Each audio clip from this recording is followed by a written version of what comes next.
जो प्रश्न है जे लाभार्थीओ छे आपणा अथवा तो जे विस्तारमां आपणे काम करीए छीए एनो मुख्य समस्या शुं छे, मुख्य प्रॉब्लम शुं छे।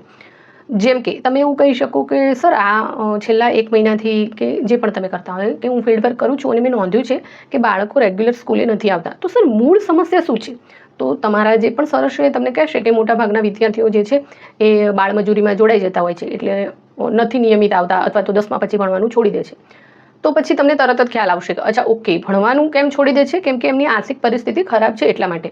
तो पछी तमने विचार आववो जोईए के तो शुं आपणे एमना पेरेंट्स साथे काउन्सेलिंग करी शकवे, एमना पेरेंट्सने समजावी शकवे अथवा एमना पेरेंट्सने एवी कोई ट्रेनिंग आपी शकवे के जेथी एमनी आर्थिक स्थिति मजबूत थाय अने बाळको भणी शके। अथवा तो बाळकोने भणवा माटे तमे कोई पेरेंट्स पर एक्स्ट्रा बर्डन ना पड़े अने तमे एमनो खर्च केवी रीते मैनेज करी शको अथवा कोई बीजी संस्था द्वारा एमने बाळकोने भणवामां जे आर्थिक खर्च छे एमां कई रीते मददरूप थई शको। तो आ बधा एना उकेल छे। तो फील्ड वर्कनो आत्मा ज छे के समस्यानी ओळख करवी। तमे गमे એટલું ફિલ્ડ વર્ક કર્યા હશો પણ તમને एक्चुअल प्रॉब्लम नहीं खबर હોય, તમે प्रॉब्लमના મૂળ સુધી નહીં જાઓ તો તમે સમસ્યાનું સમાધાન નહીં કરી શકો।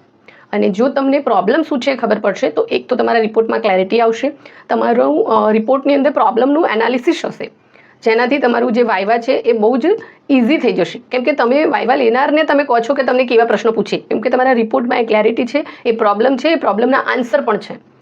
તો આનાથી તમારે ડેફિનેટલી સારા માર્ક્સ આવશે।